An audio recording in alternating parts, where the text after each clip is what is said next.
It's time for Living Your Purpose, a motivational and inspirational podcast with Peter and Joyce Nielsen.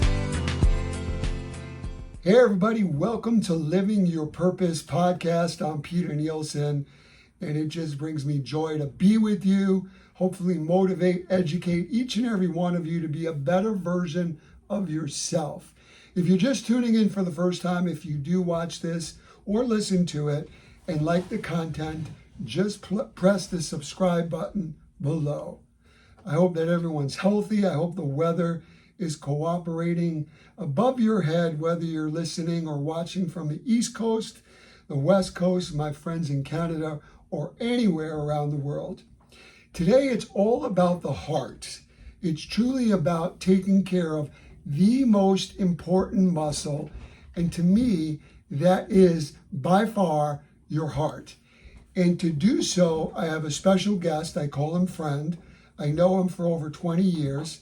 I actually also know his dad before he passed. Wonderful family, Dr. Joel Kahn. And I want to give him a proper introduction because you probably have seen him on the Joe Rogan podcast. You may have seen him on Dr. Phil or the View or the Doctors.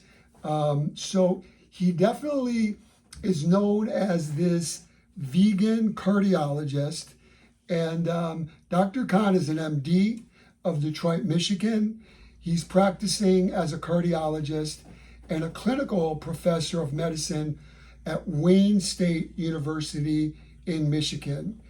He graduated from the University of Michigan Medical School, known as American's Healthy Heart Doc. And he is just a joy to be around.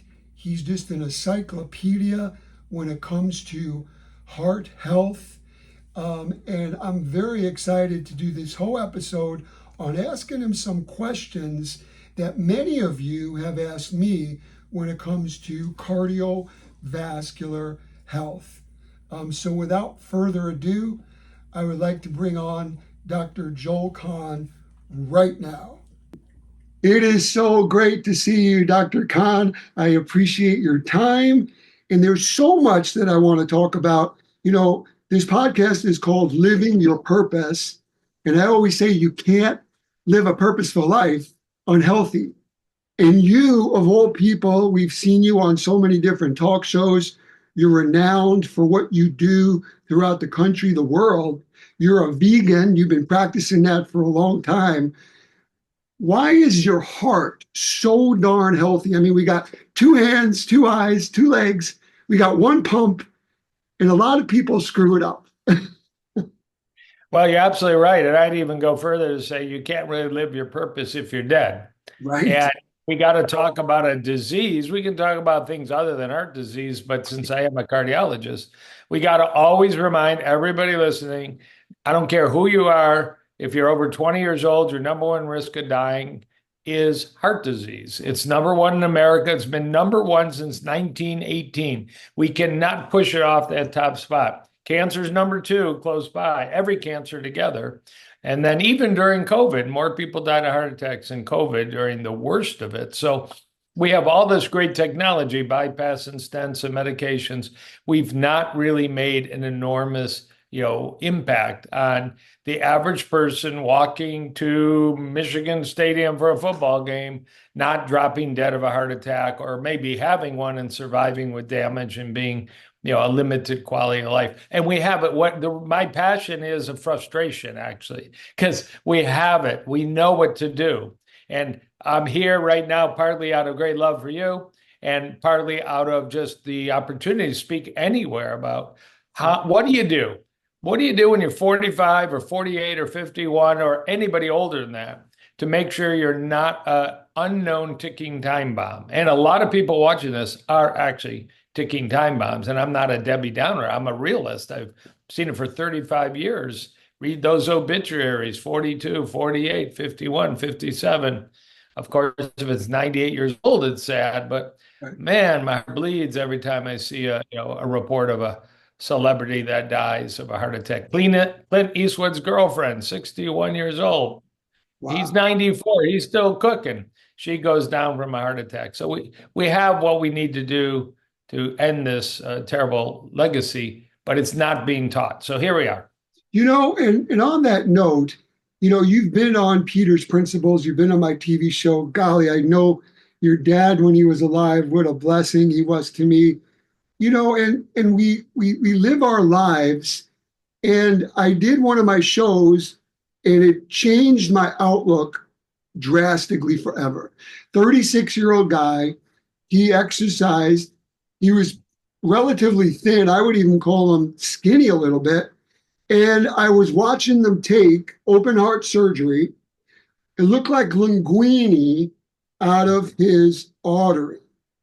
And they labeled it, this skinny fat. We have all these tests for, mammograms for cancer and this and that. But here we are in the 21st century. I mean, we're soon going to have cars that are driving us without drivers. We're going to be on the moon, but we can't figure out how to really predict heart disease with testing. Yeah, I agree with the passion you're presenting this frustration. And yes, indeed, you can actually scoop long areas of plaque, kind of like butter and rocks and terrible stuff out of your arteries. But obviously, the goal is not to develop it. Just a quick little finding. Humans, everybody listening, we are so prone to clogging our arteries. We're all born with beautiful, clean arteries, just pipes to our brain, pipes to our heart, pipes to our legs, pipes to our sexual organs. God bless them. But that beautiful dog behind you, you could feed that dog butter and meat all day long. Dogs don't develop hardening of the arteries. They have a completely different physiology than humans. I just recently did this on my podcast about the differences between a dog and a human. Humans are like rabbits. You feed butter to a rabbit, they get all clogged up. They have much more similar gut physiology, mouth physiology, breathing patterns. So we are sitting ducks. And there was a time, there are still places in the world where they're literally eating off the trees and the bushes and foraging in the forest. And, maybe they get an animal now and then, but only on a big celebration or a good hunt. Most of the time, it's just in the wild. And they don't develop heart disease. And it's not their genetics, it's their diet. And from childhood on, Nigeria is famous for essentially no heart attacks. Uganda, famous. And they're poor countries. But we're the ones getting our chest split open, and they're the ones eating berries, nuts, and seeds, and they're thriving. So that's one aspect of it. And number two, and this just always triggers me, we've got this great movement going on now called Make America Healthy Again. First time in a long time we've got a political movement, whatever side of the aisle you're on, that's actually seems to be focused on improving the health of the average American, which is not very good. 77% of people that apply to the military, to enter the military, get disqualified because of poor health at age 18 or 19. If that's not a shocking statistic, and how healthy they're going to be when they're 50. But we have the technology to pick this disease up early. If you have bypass at age 58 or a heart attack at age 55, you could have had this diagnosis at age 43 and had 12 years to work on Peter's Principles and go to the grocery store with Peter and go to the gym with Peter and put that cigarette down and drop that weight and pick up the weight, but drop the weight and, stop smoking. So my plea is let's spend a couple of minutes talking about how do you detect this damn disease early, right? So you're not a sitting duck, because you are a sitting duck otherwise. I remember going back, golly, it's got to be 15 years ago. I was somewhere on Northwestern Highway in Michigan, and you had me take some kind of a scan, and I think it had to do with calcium. Most people are clueless to that. Can you explain how it works, why it's important, and who should take it?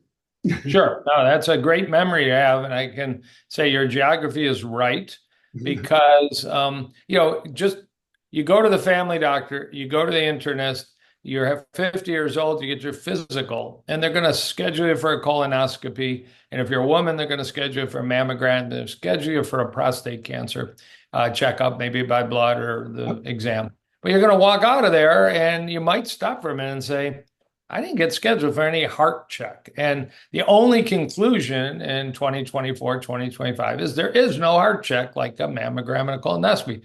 Wrong, wrong, wrong. And you went for it 20 years ago because in 1990, University of California, San Francisco said, if you lie down on a stretcher, go into a CT scanner, hold your breath for 10 seconds and just go home, we can see deposits of plaque in your heart arteries while you're playing pickleball, long before you ever have a clue. And we can not only see it, we can measure and quantify, put a number to it. It's called a calcium score. So 1990 is a long time ago. And in 1995, a machine went in Flint, Michigan. And maybe about 2000, a machine went in Southfield on Northwestern Highway. And that's where I sent you because, frankly, my brother owned that facility. Well, now every hospital and every CT clinic all over the United States, for about $100, we'll do a heart calcium CT scan. It's gotten much less expensive. It's still 10 seconds of holding your breath. And if you get tested, and my plea is do it around 45, 48 years old, or if you're really at risk, been a smoker, you're diabetic, your dad died at age 41, do it earlier. But go get that heart calcium CT scan. And if you're a 0, you have a big green salad party and say, yeah, I'm going to work on staying heart healthy. But I see guys all the time, and women too, but there is a little bit of a weight towards guys come back with horrible numbers. But doc, I feel fine. And I even passed the stress test last year, or my doctor said I look amazing. Well, this is truth serum, and it's very safe and widely available. And unfortunately, frustration, the average internist, the average primary care family physician are not ordering it. They're not taking a prescription pad and writing heart, calcium, CT scan, high cholesterol, and giving it to the patient, say, call your local hospital.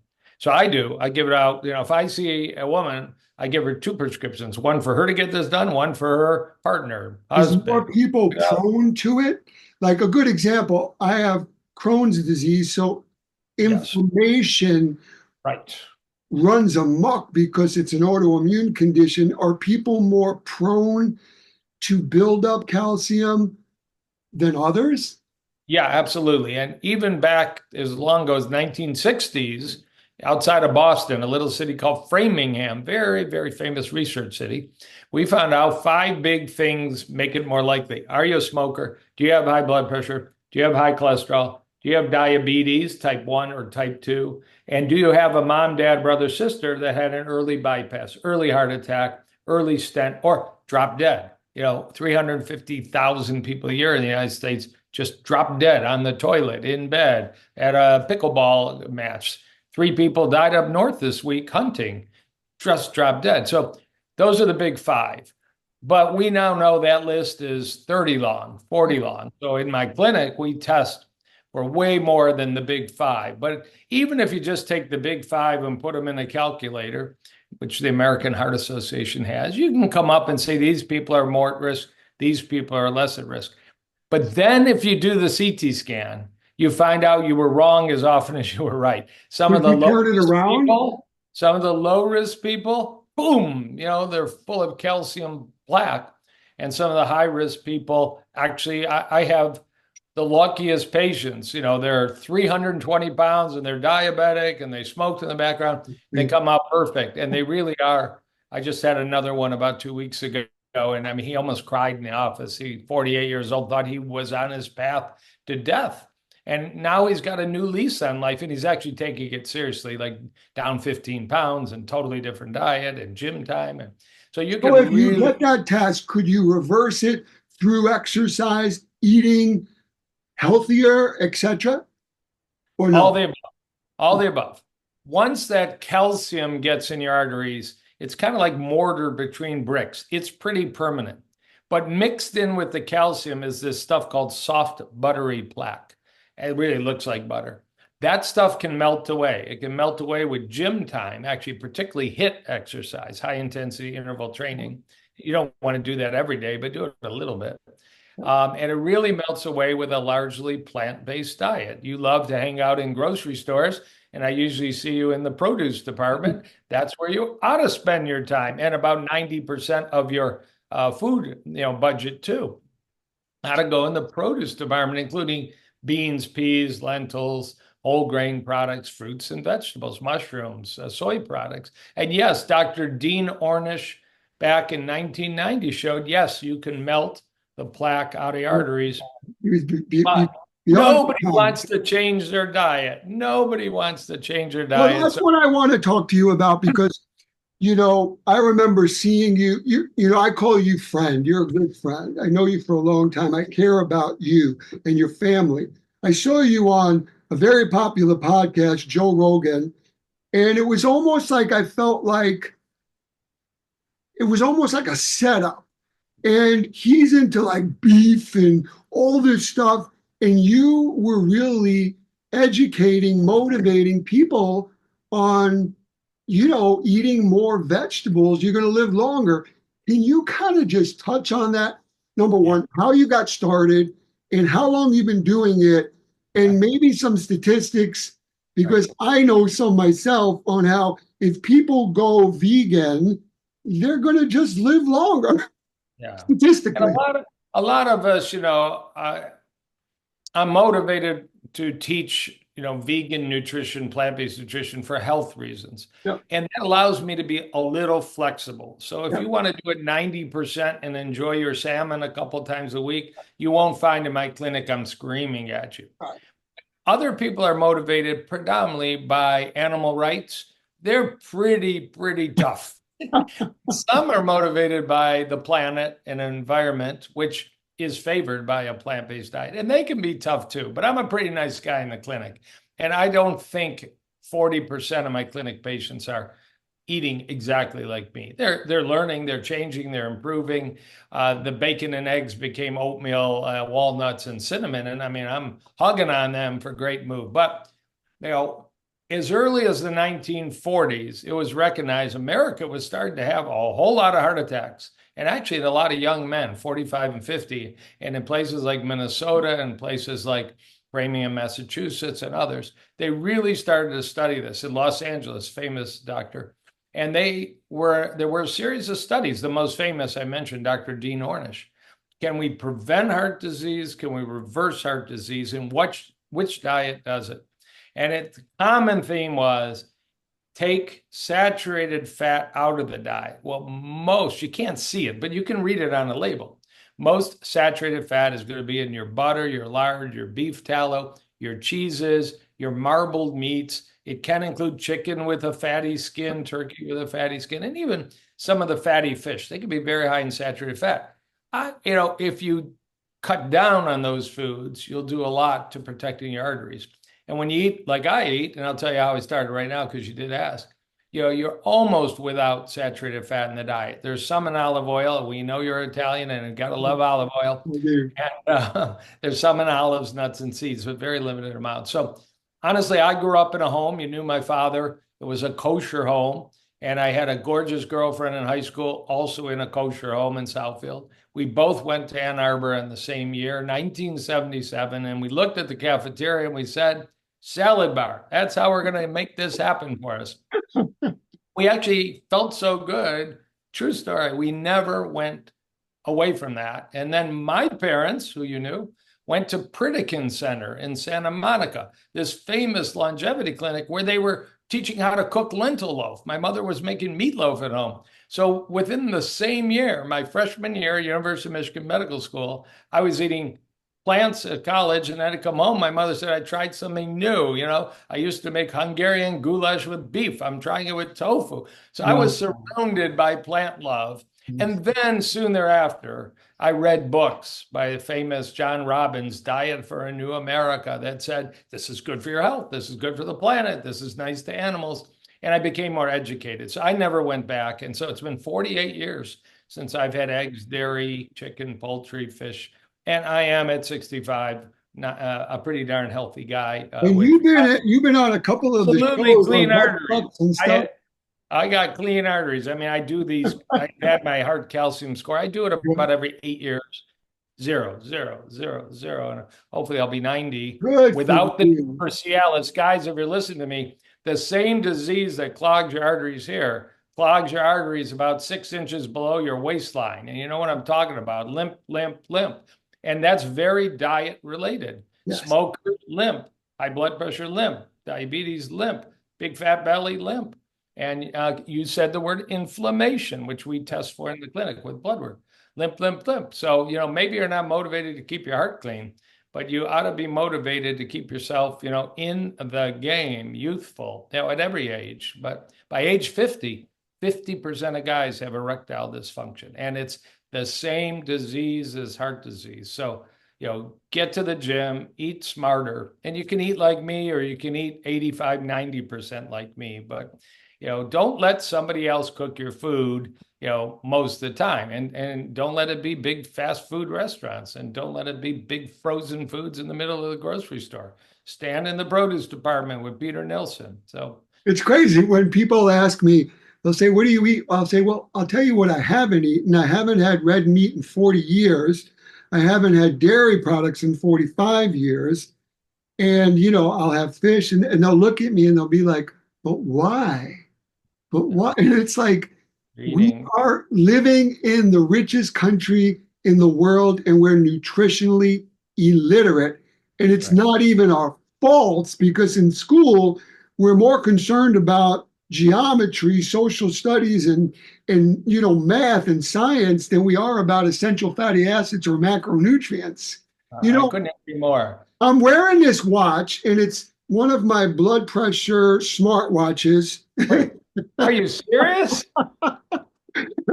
Talk to me and talk to the world Okay. about the importance of blood pressure. What does it do? What are the numbers? Why is it important to truly be in control of your own, be the CEO of your own body? And I love that phrase, and I use that a lot too. And so it turns out, a lot of my patients are really into health. They sometimes use the term they're biohackers. They're measuring their Yep. blood sugar. They're wearing blood sugar patches. They've got scales that tell them their body fat, and some of them do way more than that. But no Whoop band, no Fitbit, no Garmin, no Apple Watch can tell you your blood pressure. And more people die in the world of high blood pressure than any other single cause. Now, it's high blood pressure creates heart disease, so it directly becomes heart disease, but it could also be kidney disease and aneurysms that rupture and all. So knowing your blood pressure is this number one vital sign that is largely not discussed enough. So in my office, we actually carry home blood pressure cuffs. I want people, when I ask them, every patient gets a question, do you own one? I want them to go home with one. It's like a little mini Walmart in my clinic just for blood pressure cuffs.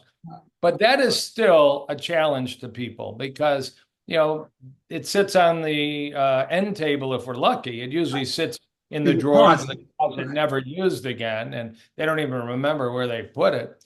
But this technology of just being able to sit quietly with your arm maybe on the end of the sofa, hit a button, and about 45 seconds later, you got a reliable blood pressure is breakthrough. Because if you see 165 over 98, and you do it the next morning and you see 159 over 87, 115 over 70, that's what you want. So if you see those other numbers and it's consistent, and it's not just because you slept bad that night, and it's not just because you overdid it with your espresso, and coffee doesn't really affect blood pressure in most people. So enjoy your organic coffee if you enjoy coffee. But tea is also good for you. So drink some tea too. I often do a black tea and a green tea bag together because you are capturing almost everything Yeah. amazing tea. But if you Answer. have right on your wrist, Yeah. right on your wrist, you're about to walk into a meeting and you say, I'm going to do a little prayer and do a little breathing and check your blood pressure. I mean, if you're not under control, lifestyle first, drop the weight, do the push-ups, eat the healthy plant diet. Plants will lower your blood pressure. You're not going to find fried food lowering your blood pressure, particularly leafy greens. They make nitric oxide. Watermelon lowers your blood pressure. Beets. I And had a beet. people don't even know what you just said when we were talking about, inflammation and talking about circulation. Nitric oxide precursors like beets L-arginine, so many different vegetables will literally dilate, correct me if I'm wrong, they'll dilate your vascular system. So not only will they give you a good pump, but they'll also give you a good circulation from waist Maybe hump would rhyme with pump. I feel bad for guys that are like eating McDonald's and fries before a date. Like, forget it. Forget Forget it is Go get right. a good beet arugula salad with balsamic, and man, you're going to be uh, the Italian stallion. It's really true. I mean, I know Yep. anybody listening, we're having a little fun, but this is really science. Yeah. And when you can walk around, you can have other devices to check your oxygen. Like maybe a ring to check your oxygen would be cool, or to check your heart rate or something. But to be able to check your blood pressure, it also tells you the time. So it's a functional watch. It's absolutely a breakthrough, which is why I was so excited when I saw you posted it on Yeah, social. it's cool, and I definitely want to talk to you more about it.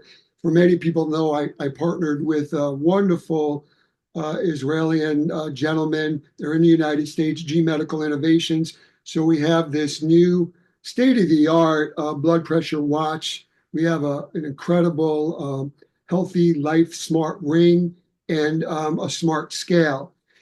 Before we leave, how do you want to be remembered? I mean, I know you for decades. It's like, what's important to you? I mean, you've been on shows that people watch on Netflix that are so controversial when it comes to food. I forgot some of the names, but you really have been making, and kudos to you. You've been making such an impact as an influencer in the heart field of you being a cardiologist. It's just it's amazing. But how do you want to be remembered, and how can people find you? I know you have a podcast, I know you have a website, but Right. where's your clinic, just so that people that find this interesting could find you?